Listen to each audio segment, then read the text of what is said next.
معانا النهاردة أجمل 10 مشاهد انتقام في أفلام الكرتون. حضر نفسك واشترك في القناة وفعل الجرس علشان يجيلك كل جديد. يلا بينا. في المركز العاشر، انتقام يوجين من الست اللي خطفت روبانزل. مع إنه كان حرامي في الفيلم، بس حب روبانزل خلاه يضحي بنفسه علشان تنال حريتها.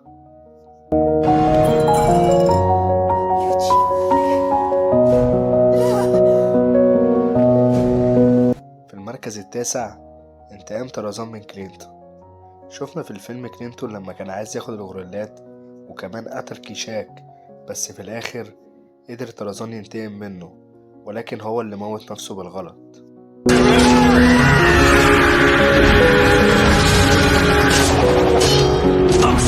في المركز الثامن، الألعاب بتنتقم من سيد. على قد ما هو موقف صغير بس جميل جدا، شفنا إنقاذ وودي الباز يطير، والانتقام كمان كان من سيد اللي كان على طول يخرب اللعب.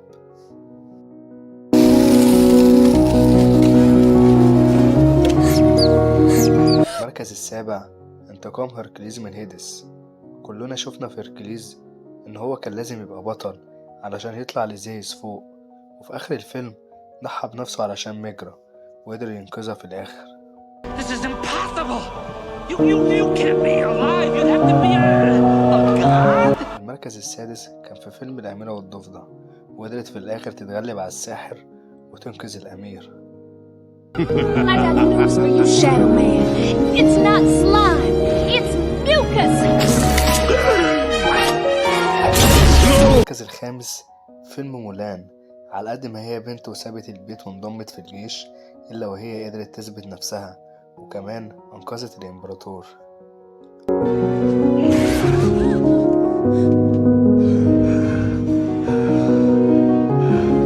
في المركز الرابع، كونغ فو باندا.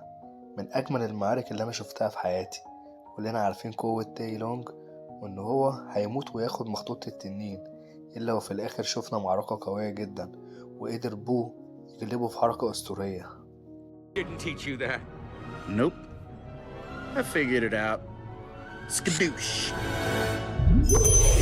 المركز الثالث، علاء الدين وانتقامه من جعفر. كلنا عارفين فيلم علاء الدين اللي قدر بشجاعته يواجه جعفر بعد ما تحول لأقوى جني على وجه الأرض.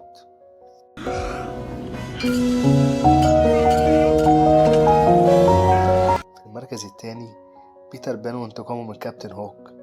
شفنا بيتر بان وهو انتقم من كابتن هوك وطاقم القراصنة كلهم، وكمان أنقذ كل الأطفال اللي معاهم.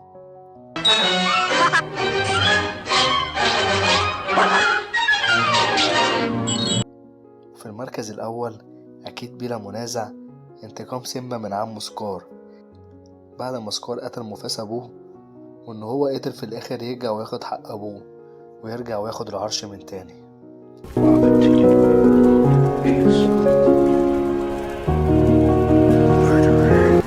بس كده أنا وصلت لآخر الحلقة.